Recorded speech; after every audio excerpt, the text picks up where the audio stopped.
যারা রাতে দেরিতে ঘুমায় এই ভিডিওটি তাদের জন্য। এক ব্যক্তি হযরত ইব্রাহিম ইবনে আদহামের সাথে তর্ক করছিল যে বরকত বলতে কিছুই নেই। তিনি বললেন, তুমি কি ছাগল আর কুকুর দেখেছো? বলল, জি দেখেছি।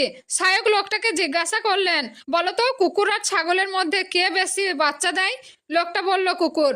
শায়ক বললেন, এদের মধ্যে তুমি কোন পশুটিকে বেশি দেখতে পাও, কুকুর না ছাগল? লোকটি বলল, ছাগল। শায়ক ইবনে আদহাম বললেন, ছাগলকে জবাহ করা হয়, এরপরও ছাগল সংখ্যায় বেশি দেখা যায়, কমে না, এটা কি বরকত নয়? লোকটা বলল, এর কারণ কি ছাগলের মধ্যে বরকত হয় আর কুকুরের মধ্যে বরকত হয় না? শায়ক বললেন, ছাগল সন্ধ্যা হতেই ঘুমিয়ে যায় আর ভোরে জাগ্রত হয়, এই সময়টা হয় রহমত বর্ষণের মুহূর্ত, ফলে তার মধ্যে বরকত হয়।